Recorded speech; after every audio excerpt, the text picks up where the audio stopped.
You ever see them videos where them people are eating stuff and they're making sounds?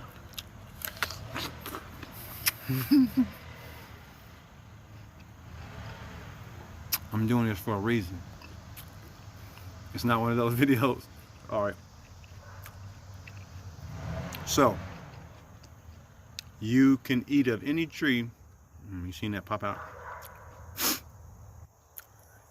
The Bible says, God said to Adam, you can eat of any tree in this garden except the tree of the knowledge of good and evil.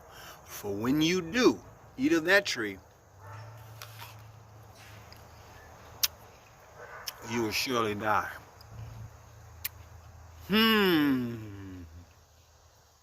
I was thinking about this today.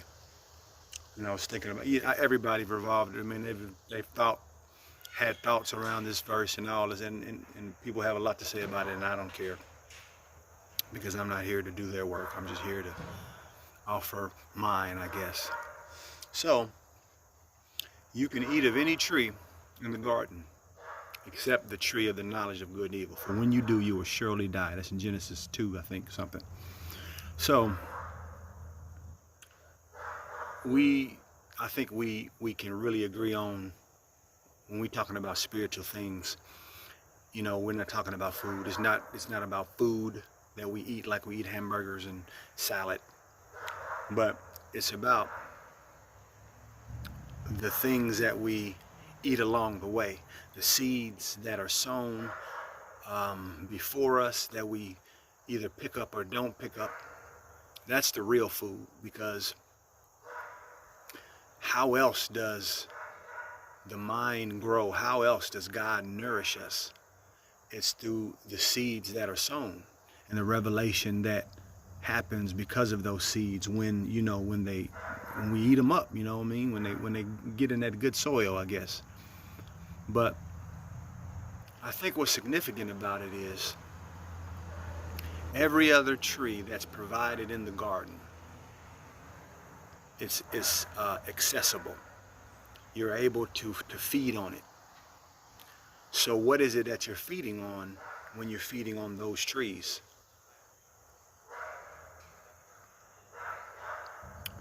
Okay, I got something just got injected in my mind. I got to push pause here. Okay. So the garden represents the mind of God. It represents the kingdom systems. It represents the things that God tells us to think about, think on things that are lovely, that are good, that are of a good report. God has a vast garden of good things. It's only when we put ourselves outside of the garden where we are subject to the other seeds or the other plants that are not so good for life and godliness per se. I think the funny thing is the tree of the knowledge of good and evil is inside of the place of God, because it can't really be anywhere else. I mean, it could be outside and inside, but I believe that it's inside because, again, we were protected from it. So what is it that we were protected from? I think when we were protected from, again, when Adam and Eve were hiding, and it was like, we were afraid because we were naked. And he said, well, who told you you were naked? So that was a product of eating from the knowledge of the tree of good and evil. So now you have made something good, you've turned it into bad. So because you've turned that good thing into something bad, now you've given it a label that it was never supposed to have. I mean, good or bad. Good is a label as well as bad. The only thing good, the Bible says, or Jesus says, is God. But we've taken and we've eaten from something that has given us another perspective. When we were in the garden, there was only one perspective, which everything was good and perfect. Sorry, y'all, they got it cutting grass over here. But anyway, so everything was good and perfect in that garden, in the place that God put you. When we decide to be children of God, when we decide to be citizens of God's kingdom, then that means we not only put ourselves back into the garden, but we allow that system that the garden provides us the protection of the garden, of the kingdom. You know, it was only when they messed up in the garden. Yeah, you can be in the kingdom and mess up and get thrown out, you know, or get put out until you come back in. But it was only when they did what they did, they sinned against God, they went against God's directive, they missed the mark, that they had to go someplace else. And you know, and all of what that represented, you know. So I'm saying all this to say, isn't it good to truly be saved and protected the way God has always intended it? And it's good because the product of you being outside, I'm trying to look for the camera again, y'all. The product of you being outside of the garden and you're relying on your own strength and understanding, that product produces dangerous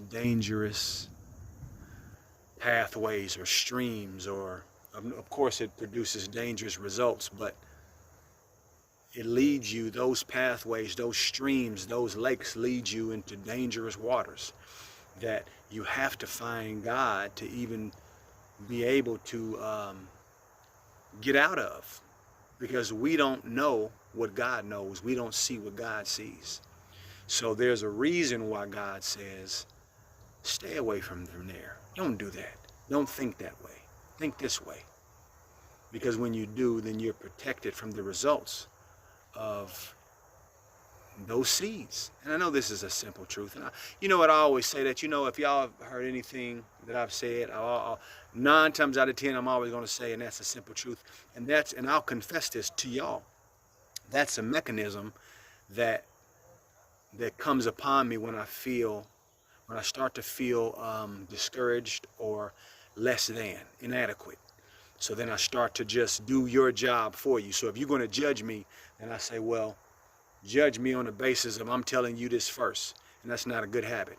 We all have these habits that are products of the seeds that we decided to eat from, or the trees, you know. And God says, no, you don't have to do that, because you are good and you are perfect. You are worthy. That's the fruit that we eat from. You know what I mean?